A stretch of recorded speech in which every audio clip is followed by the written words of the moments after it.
Live from Quezon City, Philippines. Your news, current affairs, and public service channel, Margo TV Philippines. Live.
Alas 7. Alas 7.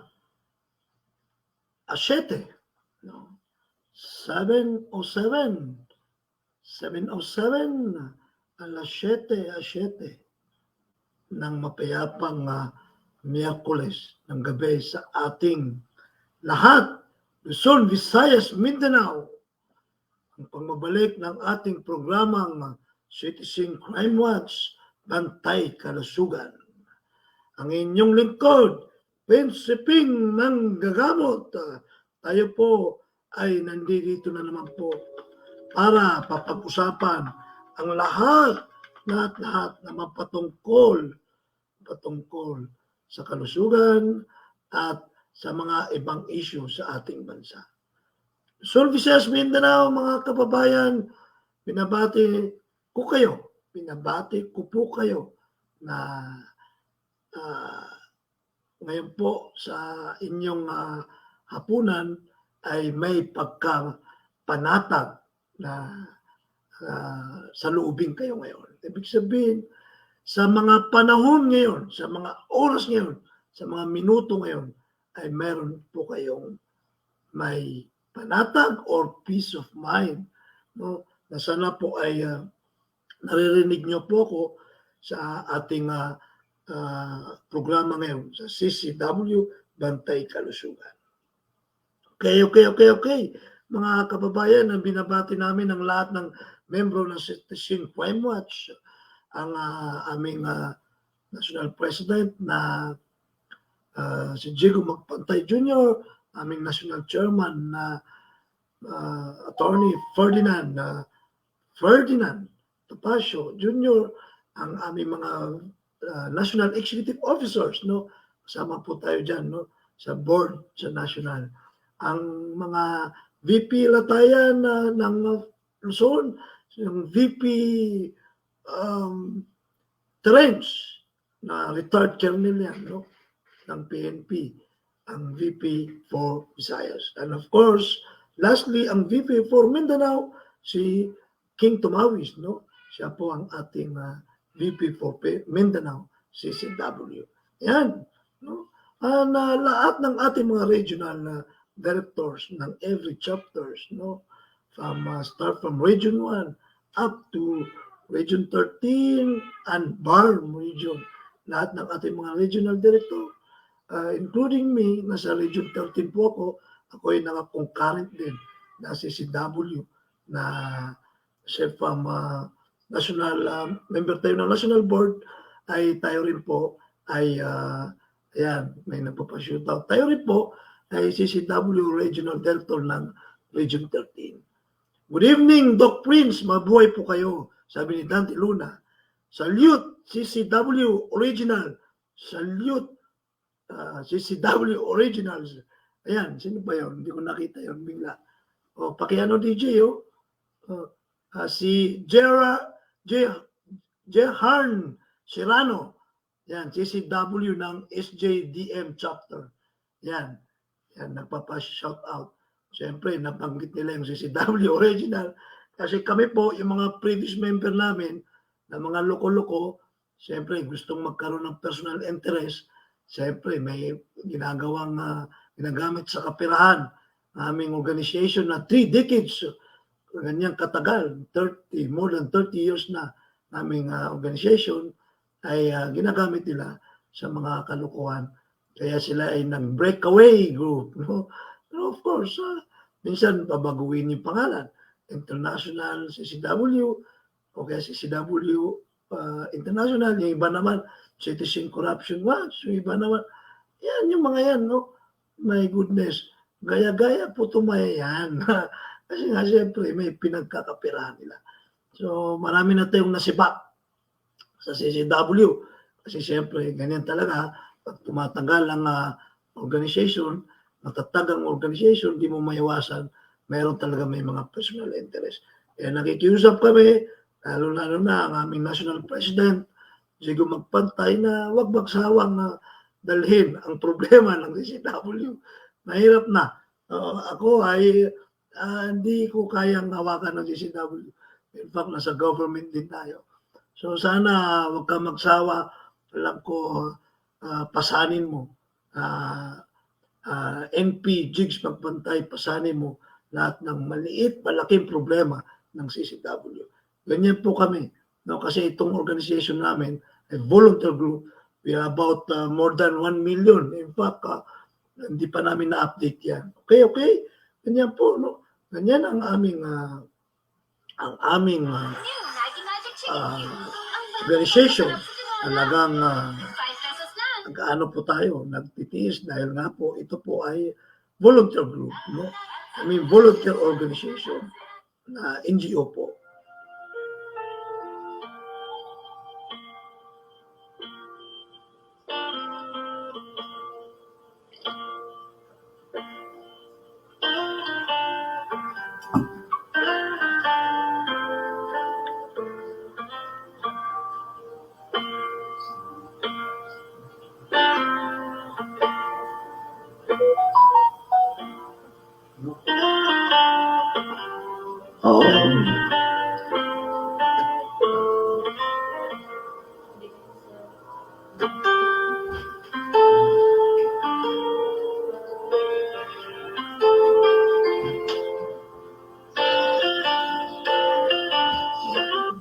Yan mga kababayan na yan binabati namin lahat ng membro namin ng CCW.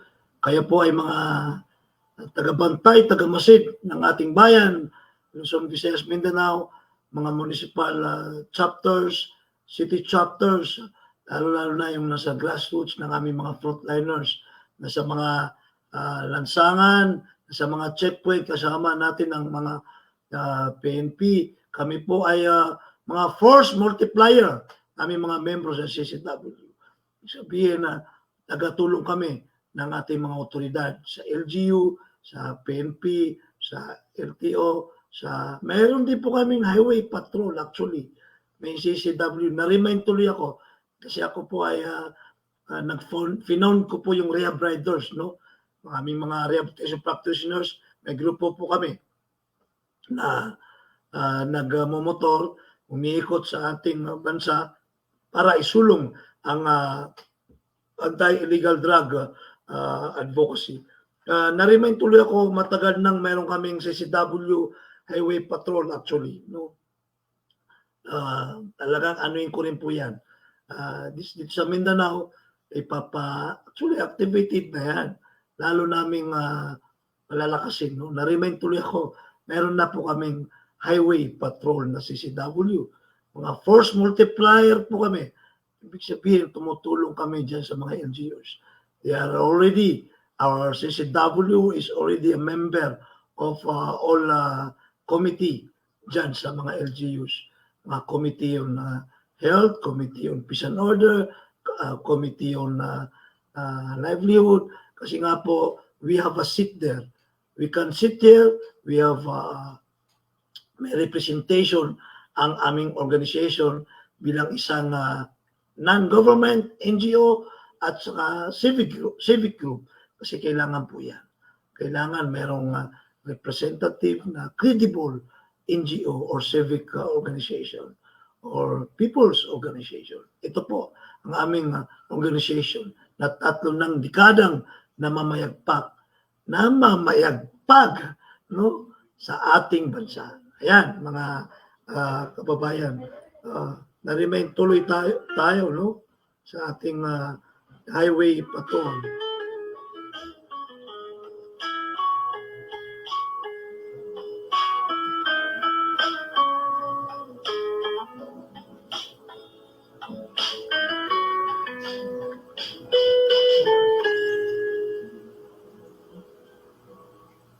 Okay, mga kababayan, ang paksa natin ngayon ay ito'y tukol pa rin sa bantay kalusugan, no? Ang ating buwan ng Marso ay buwan ng mga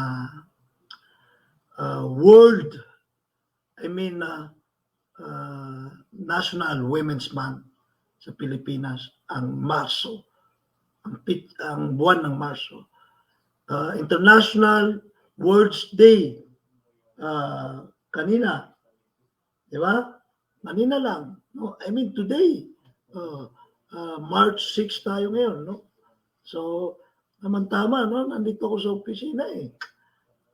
March 17 ang kapanganakan ng aking bunso, no? Si Haya Iman, di mapuro tumawis yung aking bunso. Talagang dahil sa trabaho ay na malayo tayo. So, tayo ay Muslim ay hindi masyadong naniniwala sa mga birthday. But siyempre mga bata yan, no?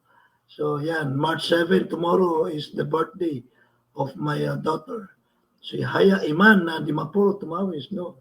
Ayan, anak, no? Sana'y lumaki kang modest Muslim. Yan, babae po yan. No? Sana'y lumaki siya na hindi pambayad ng utang ko. Hindi, joke lang. Joke lang. Ayun naman, no? So, syempre, March 6, today is International Women's Day. And of course, sa Pilipinas ay National Women's Month ang buong Pilipinas. I mean, ang Pilipinas nag-declare ng National Women's Month. Napakaswerte ang ating mga kababayan na mga kababayhan sapagkat meron din tayong commission on women's, no? Meron tayong opisina talaga na actually commission pa, no? Hindi lang bureau, kundi commission, no? So ibig sabihin malaking opisina yan. So yan, commission on women, wala na mga office na commission on men, no? So dito sa Pilipinas ay may nabibigyan ng halaga ng ating mga kababayan. Nabibigyan ng kanilang karapatan ng atensyon. Kaya nga mayroon po tayong mga talagang sabi ko nga hindi siya bureau or division, kundi talagang commission. So commission on women's, tama po ba? Di ba? So yan, napakaswerte, no? So ang talakayin natin ngayon ay tungkol sa mga karapatan ng mga kababayan, tungkol sa mga values ng mga kababayan, no? Yan, tungkol sa mga behaviors ng mga kababayan towards them, what will be ideal sa kanila according to their religion and culture. Kasi magkaiba po ang treatment ng karapatan ng babae sa karapatan ng babaeng Kristiyano at sa babaeng Muslim. Tandaan natin na in our 1987 Constitution, meron po tayong Sharia law, no, special law. So siyempre sa belief ng mga Muslims and even sa Sharia law that is adopted in our Constitution, at yung babae ay pwede siyang may mga co-wives, no? I mean, mga kasama na asawa ng kanyang husband. So yan ang mga binibigyan ko kayo ng knowledge, no, ng mga kaalaman, no. So depende, no, nasa batas din yan, no. Ibig sabihin yung babaeng Muslim ay alam niya dapat na nasa batas na hindi lang sa belief, kundi sa batas na pag nag-asawa ng legal yung kanyang husband na Muslim ay yun po ay may pangalawa ay talaga matatanggap niya. So nasa natin yan, Sharia law, no? So yan, no? Siyempre dito naman sa ating mga kakristyanuhan, no, ay siyempre dun lang po yun sa mga Muslims. That is a different scenario. So pag nangabit ang husband ay talagang makakasuhan ng concubinage, no? Okay? So babae, yan. Babae, ano ba? Ano ba mayroon sa iyo, babae? Ano ba ang mayroon sa iyo, Maria? Ano ba mayroon sa iyo, Juana? Ano ba mayroon sa iyo, Hannah? O ano ba ang mayroon sa iyo, City? O, yan, yung mga common na pangalan ng ating mga kababayan, no? So, yan, yan ang natin, pag-usapan natin tungkol sa ating mga kababayan.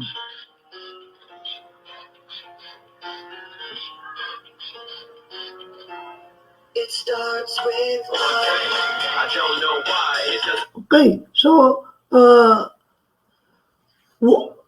National Women's Month na. Alam niyo ang masasabi ko lang sa inyo, no, as a behaviorist, no, as an addiction specialist, no, and of course bilang isang manggagamot, no, naman tayo nagmamarunong, pero ewan ko kung papaboran niyo ako o hindi. No? Sabihan niyo lang ako kung hindi niyo ako papaboran. It's alright. No?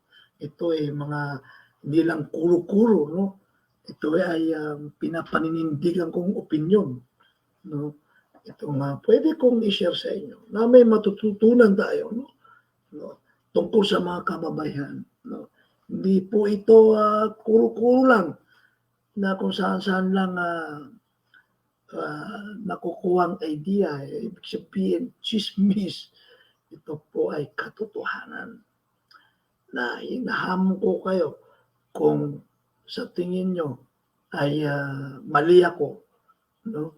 Hinahamon ko kayo na ako po ay ituwid nyo. Itong ating pag-uusapan ngayon. Okay, I'm open to that. So ano ba ang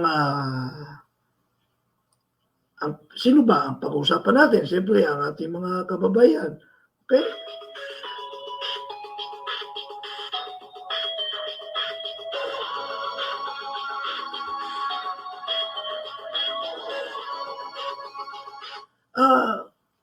Alam nyo, pagdating sa mga kababayan, sabihin natin na ang tinitingnan ko dyan ay ang aking nanay. So siguro naman, aking mother, si mami, ay huwag na natin pag-usapan siya kasi hindi niyo siya kilala. So ano man ang sabihin ko tungkol sa kanya rito, bias po yun sa inyo. Sabi ko nga sa inyo, hinahamon ko kayo. So alangan na yun ang babangitin ko rito.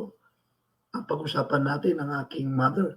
Of course, bias, di nyo kilala eh. So, ang pag-usapan natin rito na masasabi nating dapat nating huwaran.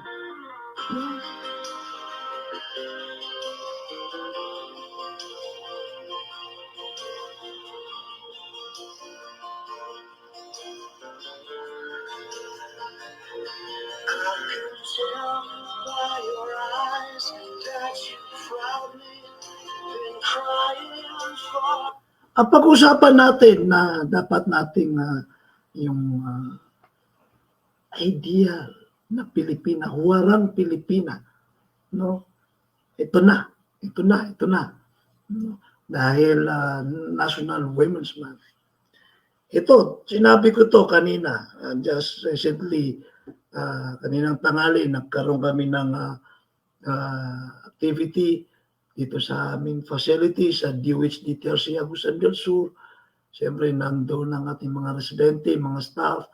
At saka dito sa aming facilities, may the only government TRC na may female resident. No? So dito po sa amin, may male and female resident. So tama-tama, may mga kababayan doon. So ito po yung sinabi ko sa kanila. Sino dapat ang ating sundin o gawing modelo sa mga kababayan.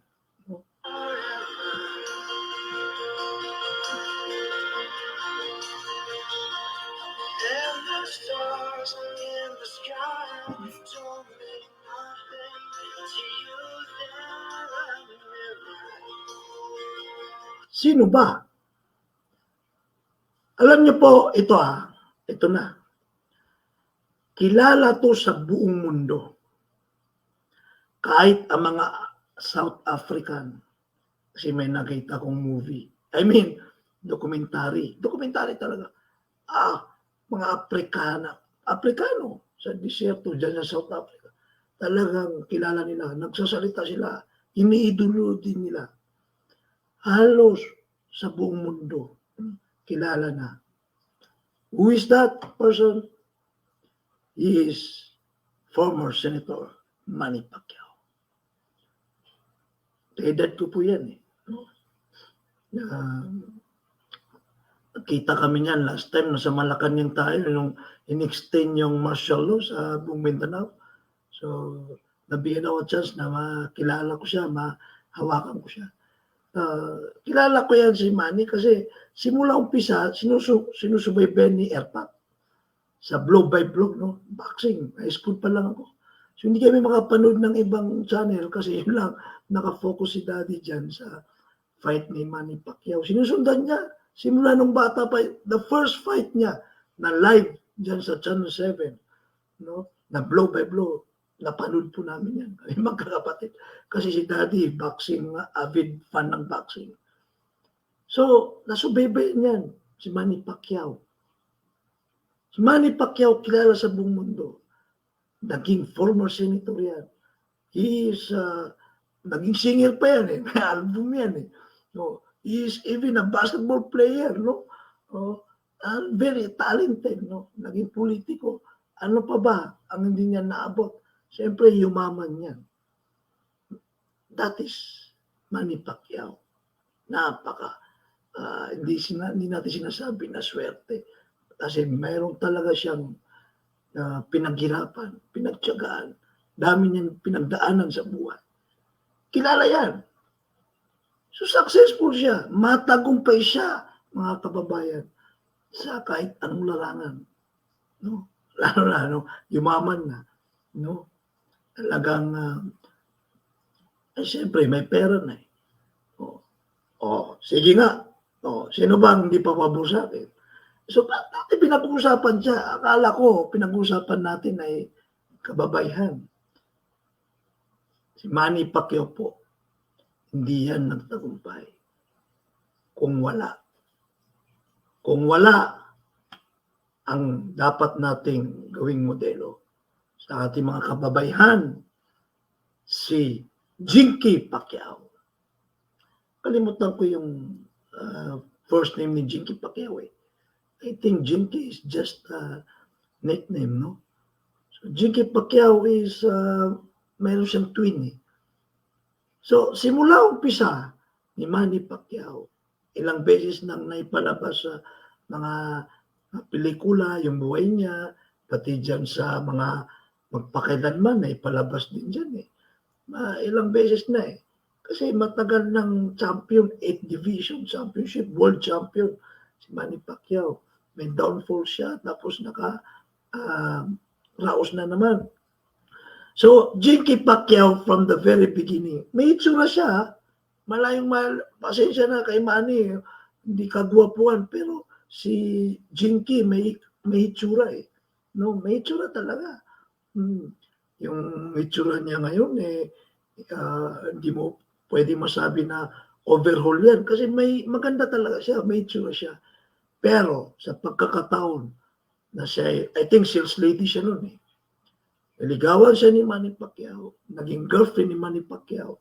Tapos si Jinky Pacquiao ay very loyal, faithful as a girlfriend kay Manny. Na nag-umpisa pa lang si Manny. No? Napanood pa namin yung second fight niya natalo o third fight, which is yun yung pinaka niya, no? Hindi pa nagka-champion yun. So, shota siya. Girlfriend siya ni Manny Pacquiao, si Jinky. So, paumpisa yan. Mahirap sila talaga. Minahal niya si Manny na walang-wala. No? Kaya nga malaki ang tampurin ni Manny sa tatay niya kasi iniwan sila. Ngayon si Jinky, no, ay hanggang nagpakasal. Umayag na siyang nagpakasal kay Manny Pacquiao. Si Manny Pacquiao, nagkakapera na kasi nag-champion. Pero tandaan nyo, sa umpisa pa lang kasama yan si Jinky. She is faithful, loyal, supportive. No? Napaka-supportive niya. Yan. Kung kayo ay mga kababayan, girlfriend, dapat maging loyal kayo sa mga boyfriend nyo. Unless Muslim, kasi bawal ang girlfriend-boyfriend sa Muslim. Yung kasal lang. Hanggang nakasal sila, nandiyan pa rin. Very supportive si Jinky Pacquiao. Imagine ang pinagdaanan ni Manny without Jinky. Now, nagkapera si Jinky. I mean si Manny. Ina mo, nandiyan pa rin si Jinky. Nagka-champion. May downfall si Manny Pacquiao. No? May downfall. Nakatikim ng droga yan. May namatay siyang very close sa kanya na hindi niya ma-overcome. No? Nakatikim ng shabu yan. No? Inamin naman niya. No? Ng araw. Pero nandiyan pa rin si Jinky. No? Nandiyan. Hanggang nawala sa pagka-champions, bumalik na naman. Kasi nandiyan si Jinky. No? Kung wala si Jinky Pacquiao, baka hindi na makabalik sa career niya si Manny Pacquiao. Hanggang ng babae pa yan. Tingnan mo. Iniwan ba ni Jinky? Noon lang babae. Kasi sa mga pagkakataon doon, natukso si Manny Pacquiao. So dahil si Jinky ay huwarang Pilipinang napaka-supportive sa asawa, ay nalagpasan nila yun. Nang babae pa yan, kasi maraming pera. Si Manny Pacquiao. Yan, dapat iniidolo ko to eh. Kung ako ang babae, kay Jinky talaga ang titingalain ko. Nakaraos sila. Ang daming dumaan sa kanilang problema. From rags to riches. O tingnan nyo. Ngayon, napatawad ni Manny Pacquiao yung tatay niya. So, ibig sabihin, napatawad niya kasi nga, nandyan yung asawa niyang si Jinky na may puso. No? Kasi ang lalaki, ang husband, ang wife talaga malaking impluensya. O tingnan nyo, pastor na pastor ngayon, napaka-religyoso si Manny.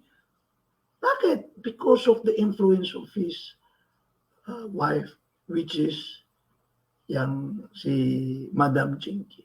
Alam niyo po ba na vice governor din yan si Jinky? Tapos, I think ngayon wala na sa politiko. Yung kapatid na lang ni Manny ang pinatakbo dyan sa Sarangani. Then sa Jinsan. I think si Jinky ay wala na sa politika. Kasi, ang inaasikaso niya, si Manny at saka mga anak nila. He's a wife. I mean, she is a wife and she is also a mother to four children yata. Speaking of children, anak. May anak si Manny doon sa naging karelasyon niya sa Cebu. Ngayon, kita-kita nyo, pumasok na rin sa karir ng boxing. Anong meron? Si Emmanuel ang pangalan. Maganda ang relationship nila ni Manny. Kasi mismo si Jinky ay hindi niya pinagbabawalan niya. Kasi naiintindihan niya yung bilang tatay ay may pagmamahal sa anak. Kahit anak niya yan sa labas, still, bilang sabi ni Jinky siguro, anak niya yan eh. No, ba't ko pagbabawalan yan? Ba't ko alipustahin yan? No. Ganyan si Jinky. Iba si Jinky. No? Yan, no? Nasarap kasi ng pangalang Jinky. Alam mo, ako apektado ako dyan kasi kita ko yung ano niya eh, yung reputation niya. Ang galing. No? Actually, sa Time Magazine, mga ano dyan, mga declaration of mga dapat i-model, no? Si Jinky. Kasi humble yan eh. Humble, kahit bilyonaryo na yan. No? So kung nakita nyo, magandang relasyon. Kaya chinichismis sila sa showbiz, yung mga ano ni Manny, pero nandiyan pa rin si Jinky. Di ba? So, yan ang huwaran natin, Jinky Pacquiao. Para sa akin, ang basihan sa akin ng talagang women, Filipino women, ay, of course, kailangan she is a fine lady. She must have traits of a good mother, a teacher to her children, a best companion to an husband, a best partner to the leader of their household, which is her husband.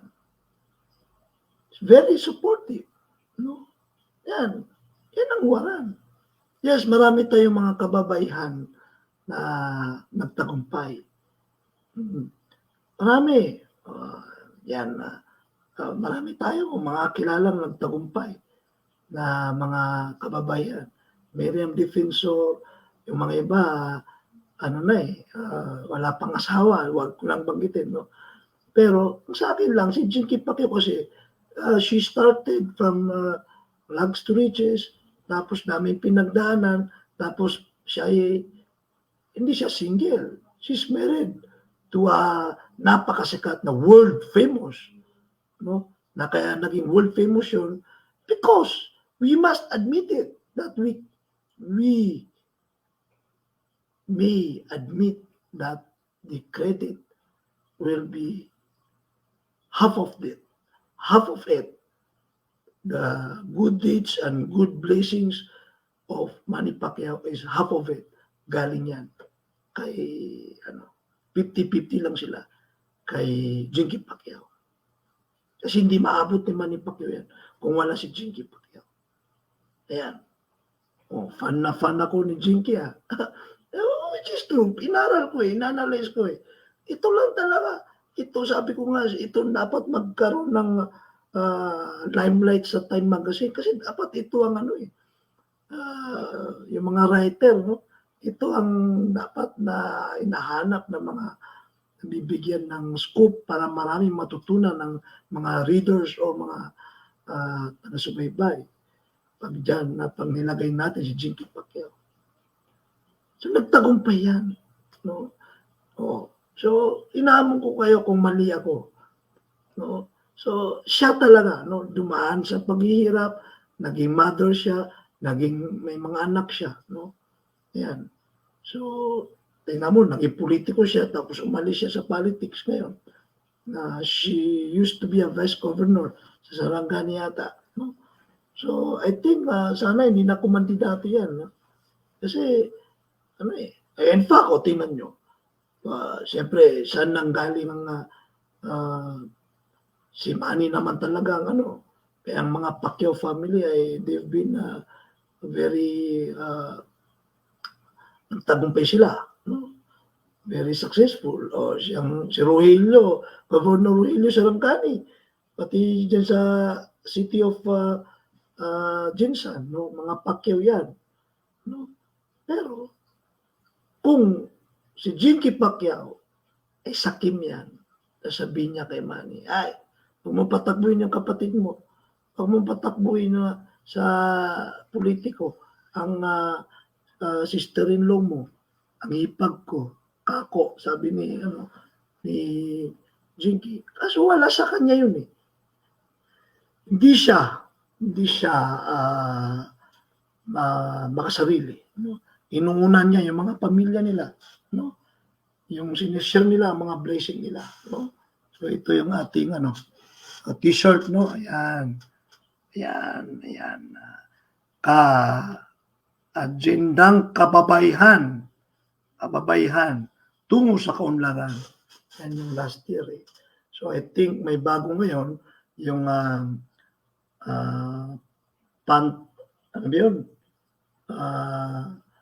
kababayhan, no? Ay kalimutan ko yung bagong Commission on Women's no? So ito yung last year, no?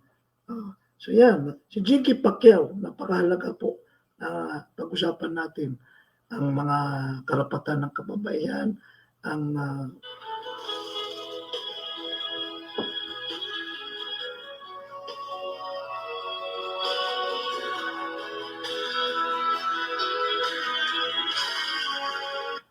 Okay, so ano pa ang pwede nating sabihin na patungkol kay Jinky Pacquiao? She's really an epitome of women, an ideal woman. Lahat pinagdaanan niya, never siya natukso sa kayamanan. Never niya iniwan si Manny Pacquiao sa mga naging bisyo, vices. Very supportive, no? In fact, he knows how to reconcile, no? Sa lahat, no? Kaya lalong yumayaman yan kasi talagang generous, mapagpatawad. Yan ang shape, yan ang values ng kababayang Pilipina. Yan dapat, no?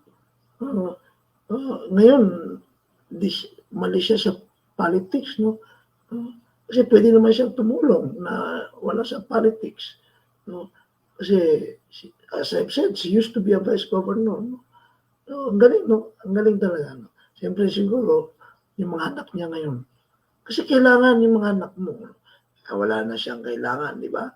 May pera, may ano, everything, may wealth. Pero, the true wealth, ang totoong kayamanan natin yung mga anak natin. No? So, ngayon, ginaguide niya ang mga anak niya. So, as a mother, dapat ganyan ang gawin. Kung, lalo na yung crucial part, yung mga toddlers hanggang ano na yan, lalo na sa adolescent, nandyan na. Na rebellious na yung mga anak natin. So, yung mother talaga ay dapat nandiyan dyan to guide. Aside from father, of course, nandiyan yung father. Pero ang mother, iba. So, kailangan, no? Kailangan na yung mga kababayan natin, you may have your career, but wag natin kalimutan ang mga anak. Kasi hindi natin alam anong natutunan nila. Wag natin ipaubaya sa mga yaya, sa kung sino-sino na lang. Kasi during childhood part, yung development ng bata, mahirap tanggalin yan. Pag na-experience na nila yan, tapos may misbehaviors na natutunan, or may trauma silang ma-experience dyan, paglaki nila sa early adulthood, ang hirap na tanggalin. No? Bilang isang addiction specialist and behavioral manager, behaviorist, usually mayroon tayong mga tinatawag na mga child trauma, saka mga behaviors, misbehaviors. No? So, who else? Ang maasahan ng mga bata, siyempre, ang mga magulang. Ang nanay, dapat ay hands-on. Siyempre, ang tatay, they are usually the provider. They are the one na who provide the needs of the family. No? Pero lang sa sobrang dukha, no? Ibig sabihin, mahirap na mahirap sa ating mga mahirap na kababayan. No? So, yun, na Jiggy Pacquiao is, wala akong masabi. That is already tested and proven. Yan. Tested and proven. Kasi hindi pwedeng maging successful si Manny Pacquiao. Para sa akin na 50% sa sitwasyon, sa status ngayon ni Manny Pacquiao ay credited kay Jiggy Pacquiao. And only Manny Pacquiao yung 50% sa kanya. As a Muslims, pag kinasal ka na 50% of the deeds, yung deeds mo, yung deeds ko, ay doon sa aking asawa. Ibig sabihin, kahit anong gawin ko, 50%. Kaya dapat meron kaming good relationship. No? Everything. No? So, ganyan. That is partners, couples. No? So, for me, ang tagumpay ni Manny Pacquiao ay dahil naibigay sa kanya ng may kapal ang pangalang Jiggy Pacquiao na this is epitome of Filipino women na dapat nating tularan. Tularan natin si Jiggy Pacquiao. Siya talaga ang hindi ko pa siya nami-meet, hindi ko siya true. Alam naman natin, no? Ako kinukolekta ko lang lahat ng factual na makaka-ayon naman kayo sa akin. Totoo naman yung sinasabi ko. Kaya nga, inahamon ko kayo kung mali ako. Kung yung mga sinasabi ko ay hindi karapat-dapat. No? Okay?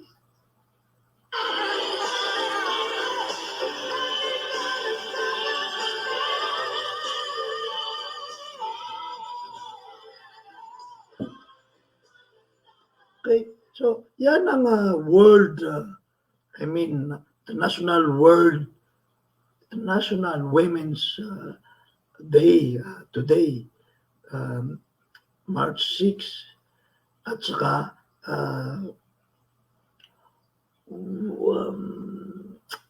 Women's National Women's Month, no? Yan po. Yan ang ating paksa ngayon ay tungkol sa kababaihan. Napaka-importante po ang ating mga kababaihan sa ating komunidad, sa ating society, sa ating mga tahanan. Sapagkat ang mga kababaihan po, sila po ang ilaw ng tahanan. Yes. Unless yung ating mga kalalakihan ay gusto niyong maging ilaw ng tahanan. Kaya you cannot distort that. You cannot distort the system. Ibig sabihin, hindi mo pwedeng baliktarin yan. Nasa Quran yan, nasa Bible yan. Na hindi pwedeng baliktarin yan. No. Unless there is no presence of an husband or unless the husband has a problem, disabled, o kaya may kapansanan. So the wife will act, no? So iba naman 'yon. Pero we must admit, even in different nations, the role of a woman is different from the role of a man. Hindi mo po pwedeng sabihin na lahat ay kaya ng babae ang kaya ng lalaki. Yes, yung iba kaya, but not all the time. Even in a scenario that there is a complete set of family, huwag agawin ng lalaki ang trabaho ng babae, huwag ding agawin ng babae ang trabaho ng lalaki, which is wala namang factor ng disability, wala namang factor ng we should not distort the system. Kasi pag dinistort mo yun, hindi na siya family, no? Because the leader of the family is the father, no? And the mother will be the deputy. Ibig sabihin, the very supportive assistant. No? Pag binaliktad natin yun. Kasi, kung ang father naman ay wala siyang very supportive wife, definitely, he cannot achieve. No? He may achieve something success, but the compare naman doon sa may husband na very supportive ng wife, talagang ma-achieve niya, malalagpasan pa niya yung accomplishment niya, yung success niya. No? Nakuha natin yun. Ganun ka-importante, mga kababayan. No? Dapat intindihin natin ang paano natin mabigyan ng importansya, mabigyan ng pangilay-ngilay natin, pag-isip-isipan natin, pangilay-ngilay natin, anong talaga ang role ng lalaki, anong talaga role ng kababaihan. Kung yung mga ibang instances ay sobra yung mga kababayan natin ay talagang yung ng lalaki, trabaho ng lalaki, kaya ng lalaki ay nagagawa na. Because on that scenario, they have no partners or yung partners nila ay may problema. Kaya ang mga kalalakihan ay dapat talagang obligado sila na they will stand to their obligation, they will stand to their roles. Hindi pwedeng sabihan natin mga matatanda, siya na lang ang magbigyan mo ng saya, yung skirt ba, yung lalaki, tapos yung na lang, katamaran na yan. No? Yan. There is a masculinity and there is a femininity. Magkaiba po yan. We may have an equal rights, but it depends. The equity of the situation. Tama po ba yung sinabi ko? Oh, so, iba. Iba ang needs ng lalaki, ibang needs ng babae. Okay? So, intindihin natin, for me, ano ko to, no? Balik tayo doon kay Jinky Pacquiao. See? Who will be the 8th Division Boxing Championship known to be famous in the world? Kaya ba, meron bang babaeng Manny Pacquiao na kayang gawin yun? Yung boxing? Siyempre wala yun. Imposible na may babaeng Manny Pacquiao. Pero, na-achieve, na-accomplish yun ni Manny Pacquiao because mayroon sa likod niya, sa tabi niya, na very supportive. No? Na kung wala yan, hindi niya ma-achieve yun. And that is Jinky Pacquiao. Sana maintindihan natin. Because, we are family-oriented Filipinos. Whether Filipino Muslims or Filipino Christians. Kaya, di nyo pwede ako kontrahin. Because if you're talking about family composed of father, mother, children. Otherwise, you want to be part of this bandwagon came from the Western. No? Kaya uso ngayon ng single. Single father ba? Single mother ba? Gustong-gusto i-promote. No? Let's go back to our origin. Nasa Quran yan, nasa Bible yan. Napaka-importante intindihin natin na we are family-oriented. You cannot be a family without that composition. And both of it, with their respective rules. May rules, may obligasyon ang father, ganun din ang mother, ganun din ang children. Unless gumaya tayo sa ibang bansa, sa Western, talagang usually marami dyan sa Europe nag-iinganyo na magkaroon ng family kasi wala na. Mindset nila, yung mga kabataan doon, wala. They don't want to have a family. No?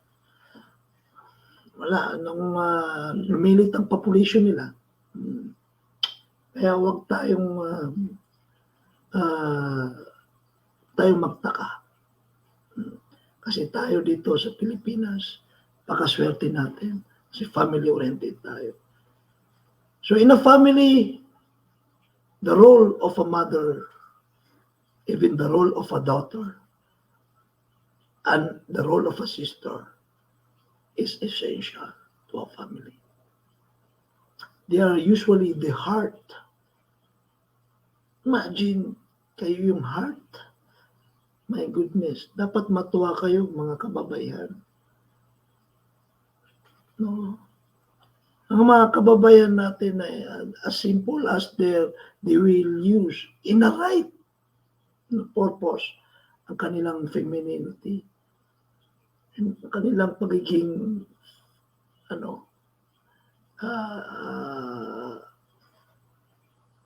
feminine ay kaya nilang diktahan ang mga kalalakihan sa tama. No? Yan ang mga ating mga kababayan na still dito sa Pilipinas ay binibigyan ng malaking karapatan ang ating mga kababayan.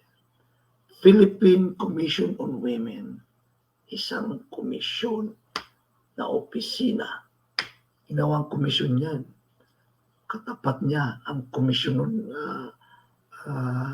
election. Katapat niya ang National Commission of Muslim Filipinos. No? Katapat niya ang Commission on Audit. Mataas ang antas na binigay sa atin dito sa Pilipinas. Ang mga kababayan, inangat natin sa taas. In fact, 2 female president, former president, na naging president sa ating bansa. We don't discriminate the women, the Filipino women in our country. Sa batas nandyan din ang VAUSI, ang violence against women and children. In fact, yung 10% ba yun o 20% yung God, yung gender and development, every budget sa ating gobyerno, meron sila dyan. Pero parating nabibigyan ng pansin, puro kababayan. In fact, yung gender and development, ang God, ay pwede rin sa lalaki. Actually, paggagastusan, yung MOE na funds, yung IRA na funds, Internal Revenue Allotment, dyan sa mga LGUs, no? O kaya sa legislative. Dito rin sa atin, sa mga bureaucracy, sa executive branch, meron tayong gender and development fund sa mga MOE na dapat gastusin mo yan sa gender, for the purpose of gender sensitivity development. Unusually, pag narinig natin yung puro doon na lang natin in-implement sa mga kababayan. Kasi mindset natin, tayong mga Pilipino na tulungan parati ang kababayan. Kasi tayo ay talagang malaki ang respeto natin sa mga kababayan. Kaya nga naisa batas lahat ang mga yan na yan na kasama na institutionalized na. Okay, I think one of the success of our country, one of the crucial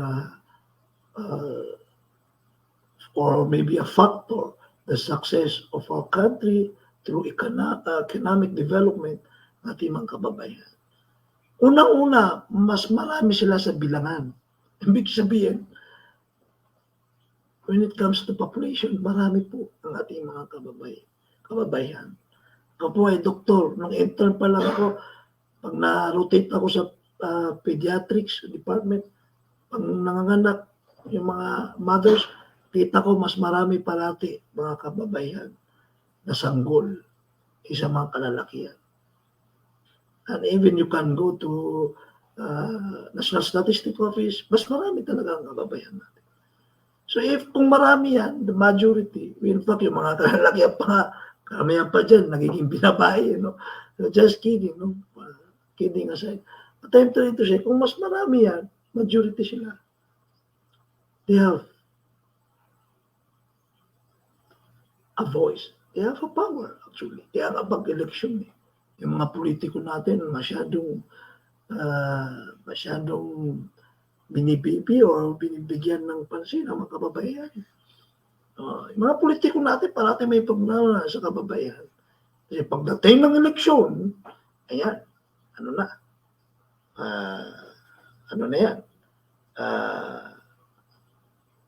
kailangan mapansin sila ng ating mga kababayan para sila ay iboto. Yan. So, importante ang ating mga kababayan sa ating ekonomiya. They are sa working class, ang dami na nila. Actually, no? Ang dami nila. Actually, ito,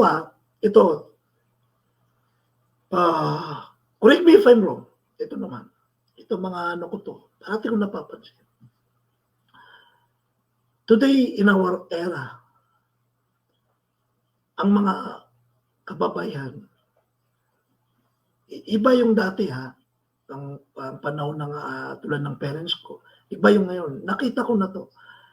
Ang mga kalalakihan, usually mga out of school youth, karamihan dyan, usually hindi nakapagtapos sa pag-aral, usually basta unti lang na naging successful dahil mabisyo ang mga kalalakihan.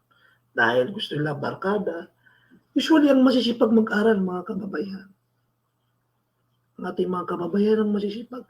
Kaya ito di ko kayo niloloko. Every time na may board exam results, whether bar results or board exam results, basahin nyo. Sinong maraming pangalan doon? That is an evidence base. Karamihan dyan, babae, na pumapasa. Kasi masisipag mag-aral yan. Kung saan masipag sila, hindi sila mailing magbisyo. Kasi ang mga outgoing dyan, karamihan mga lalaki. Kaya maraming nagtatagumpay, mga kababayan ngayon. They have the numbers. Kaya sa lahat ng private sector, sa government, ang mga kababayan natin, when it comes to brain when it comes to career. Sa kanilang every areas of expertise, kababaihan. Madalas pa nga eh. Nakikita mo sa mga top 10 board exams, mga kababaihan. Yan. So, our Filipino women are, mas marami sa kanilang traits ay talagang kahanga-hanga. Ang ating mga Pilipinong kababaihan, kahanga-hanga. Ayan, ay dapat nating ipagmalaki sa buong mundo. Tandaan nyo, sa buong mundo, pag tinanong mo, they may call them as domestic helper, pero yung mga kababaihan natin na mga Pilipina, ibig sabihin, magaling sila mag-alaga. Doon naghahanap mo sila sa iba't ibang parte ng mundo, sa iba't ibang bansa. Pero gustong-gusto sila kunin kasi magaling mag-aruga, mag-alaga ang ating mga domestic helper daw na mga kababaihan. Yan ang behavior. Kung nakikita niya, merong magandang values ang ating mga kababayang Pilipina. Okay, napakahaba ang usapin ng kababaihan. No? Alam nyo, kung walang mga kababaihan, maggugulo ang mga kalalakihan. Magpapakamatay ang mga kalalakihan kung walang mga kababaihan. Tandaan natin, ang magbibigay ng peace of mind, ang magbibigay ng panatag na loob, bukod sa Diyos, sa mga kalalakihan ay kababaihan. Muli, sa susunod na ating panayam, sa ating programang CCW Bantay Kalusugan, ako ay nag-umingi sa inyo ng paumanhin. Ito lang ang ating nakayanang kalaman, napakumbabang kalaman. Kung mayroon man lang akong nasabi rito na hindi kaaya-aya sa inyong pandinig, ay patawarin niyo ako. Wala akong hangad, kundi ikalugod ako ng Diyos. Kung may konting kalaman ako, ay may bahagi ko po sa inyo. Sapagkat hinahangad ko, parati kong hinahangad ay kabutihan, hindi sariling kapakanan. Muli, nakita-kita tayo sa susunod ng ating kabanata, ang inyong prinsiping manggagamot, CCW Bantay Kalusugan.